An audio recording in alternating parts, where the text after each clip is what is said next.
Donald Trump gets very upset when he can't control the narrative. So there's possibly nothing in his first term that upset him more than when this news leaked. It was on Friday night that the Secret Service bundled the president into the bomb and plane-proof bunker under the White House, fearing the grounds of the executive mansion were about to be overrun. It was mid-2020. 100,000 Americans had died of COVID. Lockdowns were in place. The economy was struggling, and people were in the streets protesting against police brutality and against Donald Trump specifically. I'm tired of my black men and my black women being shot! Just a block away from the seat of power, angry voices echo through the night. As enormous protests raged outside the White House perimeter, the Secret Service decided that as a safety precaution, Trump needed to be taken to the White House bunker. Then, they erected a large steel barrier around the White House grounds to ensure that nobody could get in. By the following morning, people were calling Donald Trump mean names. Hey, Bunker Boy, you're supposed to be the leader of the free world. Bunker Boy, as many are calling him. So Bunker Boy Donnie Trump finally got his wall. It's that coward, the Bunker Boy. He was furious. He demanded that the person who leaked the news that he'd been taken to the bunker be put on trial for treason and then executed. This was a particularly low point in his presidency because at the time, his accountants reported that while he apparently had a net worth of over $5 billion, he only had about $92 million in actual cash on hand. Obviously, that's quite a bit of money, but it wasn't enough to give him lifelong security. See, the bunker under the White House might be able to protect him from an angry mob or an airstrike, but it wouldn't be able to protect him from legal trouble if he lost power at the upcoming 2020 election. Court cases, both criminal and civil, would end up costing him tens of millions in legal fees and potentially see him hit with a bill for hundreds of millions in damages. And yet, fast forward to Trump's second term in office, and a lot has changed. Firstly, he's not the bunker boy anymore, largely because the bunker is gone, along with the entire building on top of it. And secondly, he's got significantly more money in the bank. Newly released financial disclosures show the US president raked in more than $2.2 billion last year. Now, in an average month, he's earning twice as much money as he had in total back in 2020. His fortunes have changed, quite literally. So what happened? How did he get all this money? Well, last week we talked about the secrecy surrounding his White House ballroom project. This story is very, very public. It involves podcasters, pickup artists, and the one commodity that never loses its value: access to powerful people. Buckle up, because it's a lot. I'm Matt Bevan, and this is If You're Listening. Okay, so until very recently, Donald Trump didn't spend a whole lot of time talking about cryptocurrency. In fact, he thought the whole idea was a scam. Bitcoin, it just seems like a scam. I don't like it because it's another currency competing against the dollar. If you don't know anything about cryptocurrency, don't worry, neither does Donald Trump. We will create a framework to enable the safe and responsible expansion of stable coins. Do you know what a stable coin is? Does anybody know? Please raise your hand. Now, fortunately, most of the story is about people. And, like almost everything these days, it starts with a couple of podcast bros trying to make money from their audience. We are starting a subscription-based, very intimate team experience. We're going to call it the Maverick Club. This is YouTuber and podcaster Logan Paul in 2020, launching an exciting new way for his fans to give him money. Yeah, the Maverick Club. Basically, you get an intimate access, an experiential experiences into our life, a behind-the-scenes look at the things that go down here. Paul was launching the Maverick Club, which was basically a way for his fans to pay for even more access to his life, using a new platform called Subify. This platform was run by a marketing bro named Chase Hero. Everyone, this is Chase Hero. He's a good friend of mine. He also built the Maverick Club. This partnership was a big deal for Chase Hero. While he was selling access to Logan Paul, he was also getting access to Logan Paul. Special delivery for Chase Hero! Up until this point, he'd lived a pretty, let's say, interesting life, doing online marketing for various products and dabbling in crypto trading to fund his, let's say, lifestyle. For years, I lived in the Caribbean half the year. I lived, 6 months apart from my wife and kids. I missed my second daughter's birth because I was in Puerto Rico tripping on LSD. But after he linked up with Logan Paul, Chase's day job became spending every day with his new buddy. And I realized, with your guys' help and showing me this industry and how amazing it is, maybe I'm wrong, how powerful it was to meet him. Huge. I would say it changed my life. Absolutely. All of us, everybody at this table, for sure. He started producing videos of himself doing martial arts and hanging out with Logan Paul and his gang. I wanted to give it to someone who was in the Maverick Club. I figured why not give it to the inventor of the Maverick Club, Chase Hero, ladies and gentlemen. Now you might be thinking, how did this grade A dad with such impressive business acumen come up with a company like Subify? And the answer is he had help. Chase Hero's business partner was a guy named Zach Folkman, whose previous job was giving talks to dudes on how to pick up women. His business was called Date Hotter Girls and involved giving talks like this. Do you guys know those girls?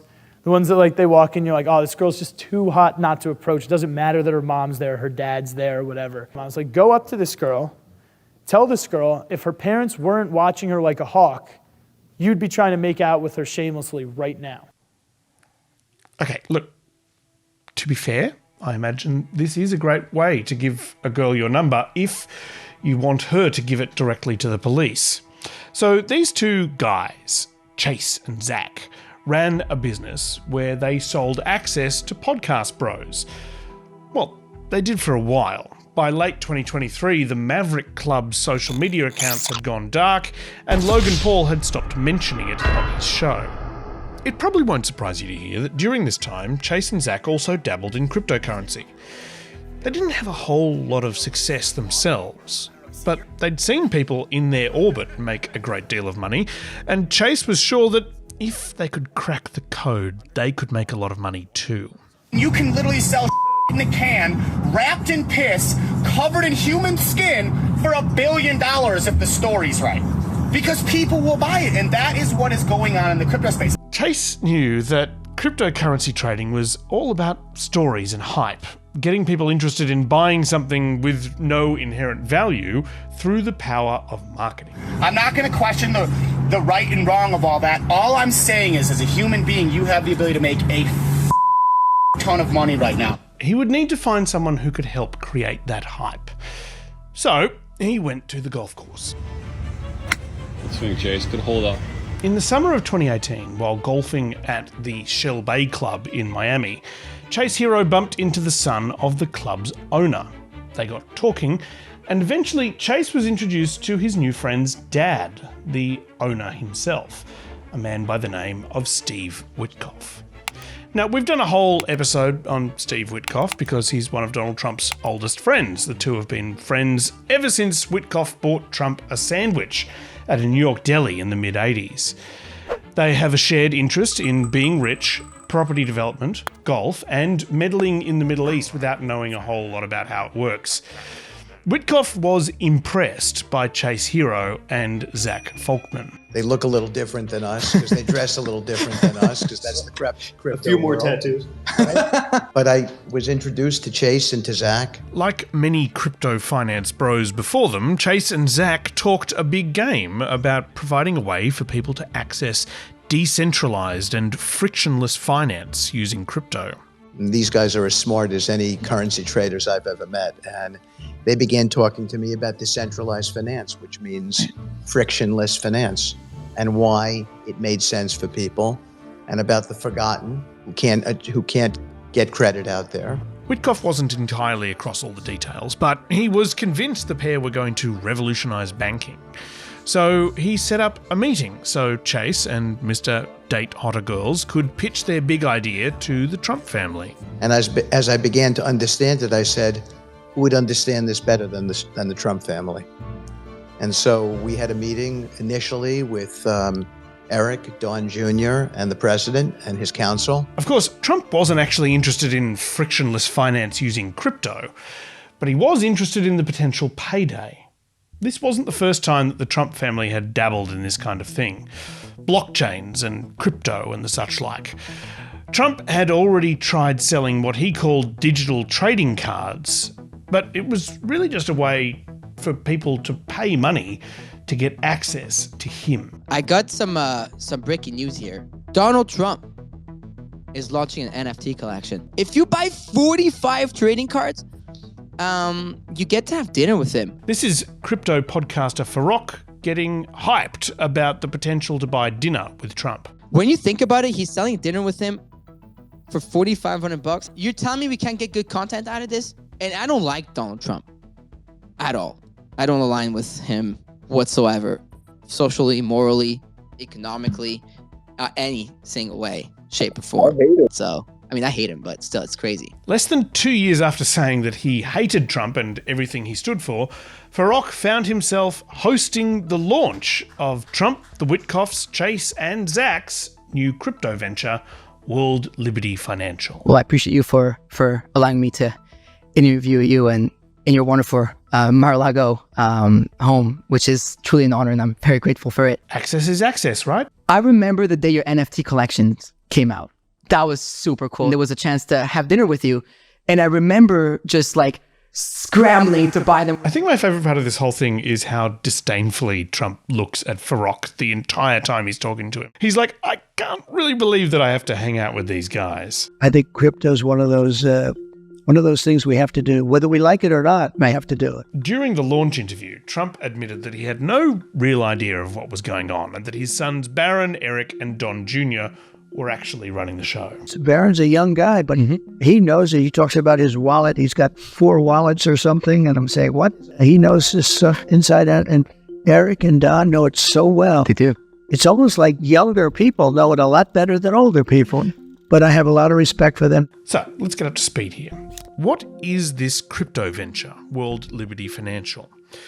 Well, the actual mission of the company isn't particularly clear, but that's by design.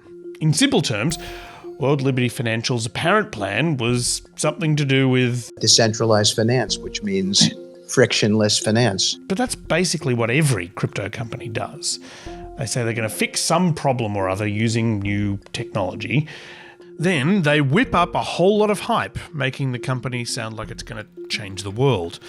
Then they sell tokens so people can invest in the idea, very much like the way you buy shares on the regular stock market. But most of these companies never actually do the thing they say they're going to do.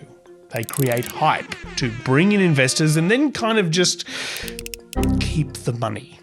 The system only exists to turn hype into cash for the people starting the business. It's why, in order to make a profit, they really needed Trump's backing. So, in exchange for his enthusiastic, though slightly confused endorsement, Trump would own a 38% share of the company and take a percentage of the sales anytime someone bought a token. So it suddenly became very much in his interest that people invest in World Liberty Financial. You're going to be happy and you're going to love your crypto. And as long as you have crypto, you're happy. Now, for Trump, this was a pretty good deal because he took on basically no personal risk, aside from trusting Zach and Chase not to screw the whole thing up in a way that might embarrass him.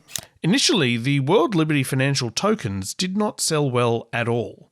But then, Trump won the US presidential election, and everything started to change very quickly. The tokens began selling in their millions. World Liberty Financial, despite not providing any services or releasing any products, was raking in millions in investment. Bro! Through his share in the company, Trump was making a great deal of money too.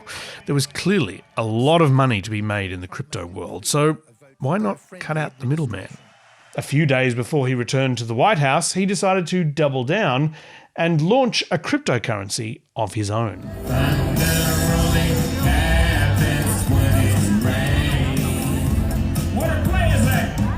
Yes, that is Snoop Dogg karaokeing to Fleetwood Mac. It's the 17th of January 2025, and he's one of the headliners at the Crypto Ball in Washington, D.C., celebrating Trump's upcoming inauguration. The midnight train going anywhere. Sounds like a fun event. Anyway, midway through it, the crypto folks got some news. We're live at the Crypto Ball, and the official Trump token just launched. I'm one of the only people at this event that owns the token. The official Trump token, or the Trump coin, had been released for people to buy.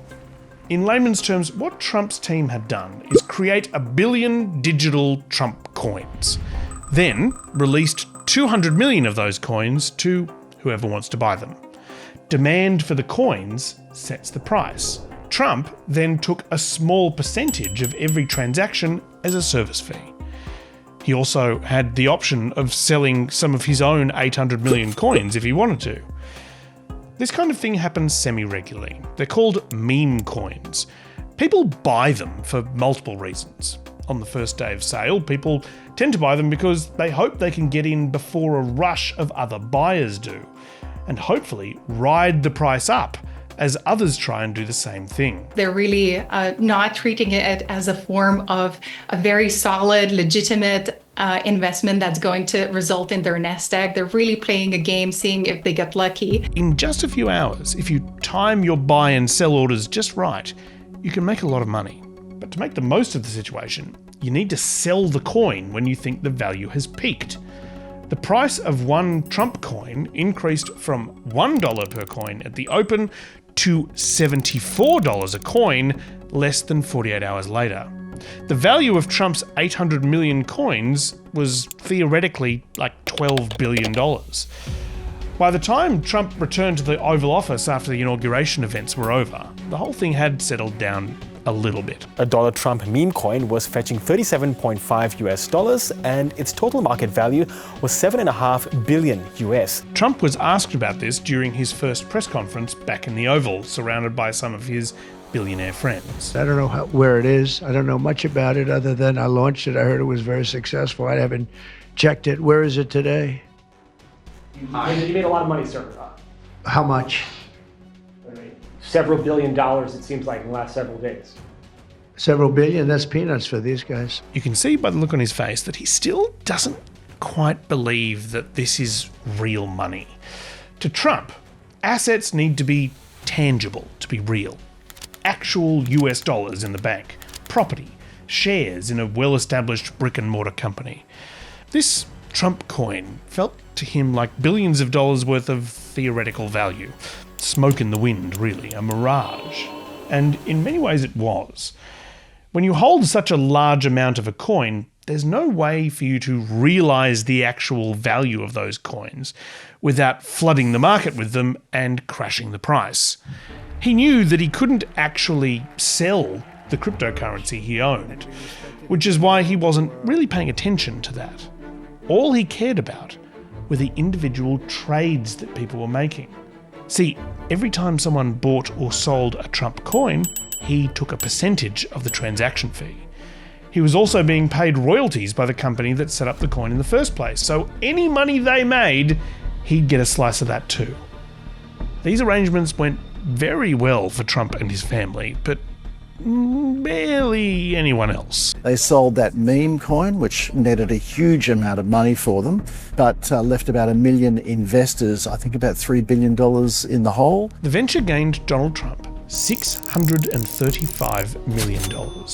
And that's real US dollars, money in the bank, not theoretical crypto money.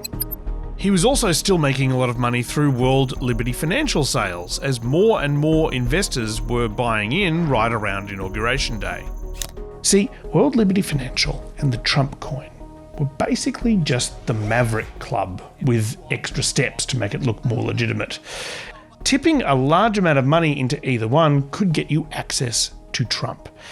It was something Farrokh noticed and pointed out on his crypto radio show. What do you feel about Trump's meme coin? I actually don't know too much about it. They're hosting a dinner in May 22nd with access for the top 20 holders of the meme coin, 25, something like that. Yeah. So there's some access, clearly, but Yeah. are you a top 25 holder of Trump's meme coin? No. People with connections to Trump's crypto businesses started getting favourable treatment from his administration. A crypto entrepreneur named Justin Sun came in and bought 200 million of them. If you have not heard of him, he's been charged and his company's been charged by the Securities and Exchange Commission, and that those are charges that he would very much like to go away. Wouldn't you know it? Those charges were dropped. And it's not just people in the crypto world. Foreign governments were also getting in on the action. 4 days before Donald Trump's inauguration last year, lieutenants to a member of the Abu Dhabi royal family secretly signed a deal with the Trump family to purchase a 49% stake in the Trump's fledgling cryptocurrency venture, World Liberty Financial. These deals really worked for Trump. The evidence is right there in his financial disclosures. Throughout 2025, Trump made $334 million in hard cash from World Liberty Financial, as well as his hundreds of millions from the Trump coin. But while those are the biggest generators of income, they're by no means the only ones. People who want things from the US president are giving him money in all sorts of ways. Since Donald Trump was re-elected, the Trump Organization has confirmed 10 new foreign developments. For context, in Donald Trump's first term, his property development company, the Trump Organization, did 0 new deals in foreign countries. Now, it's an entirely different story. We're doing projects in Jeddah, we're doing projects in Oman, we're doing projects in Riyadh, we're doing projects all over the region. I'm doing a big hotel in Dubai as we speak. We're about to do one here in Abu Dhabi, which we're super excited about. There's also the free jet that Trump was gifted by Qatar. In the lead-up to an official visit to Qatar, Donald Trump indicated the administration would accept a used Boeing 747 as an unconditional donation by the Qatari government. Oh, and then of course there are the lawsuits. He's made tens of millions more by filing often outlandish multi-billion-dollar lawsuits that media companies settle just to keep him sweet. Broadcasters ABC and CBS, along with the owners of Facebook, Google and Twitter, have given him a total of $86.5 million in settlements to lawsuits that they almost certainly could have won if they took them to court. They all likely did that because they thought that paying the president a few $1 million would prevent him from causing them billions of dollars in regulatory problems. It's reasonably clear that all of this money has flowed into his pocket because he is the president, not because his businesses are so successful. It's Chase Hero and Zach Folkman's business model, but at an unprecedented international scale. People aren't just paying for dinner with the president, they're paying him hoping for favourable policy treatment. Some people have argued to us that it all happens out in the open. How can it be corruption when it's out there in the sunlight? Well, it doesn't look as scary or nefarious, and in fact, it normalizes it. And it makes it look like it's okay. Nobody does it like this. Trump has found a security bunker that he never needs to be rushed into. It follows him everywhere in the form of billions of dollars in cash he can deploy at any time to protect him from basically anything that might come his way. Stopping him from doing this seems difficult under the current circumstances. Currently, the only people who could, Congress and the Department of Justice, don't seem that interested. The biggest question is, though, will this just be what every president does from now on?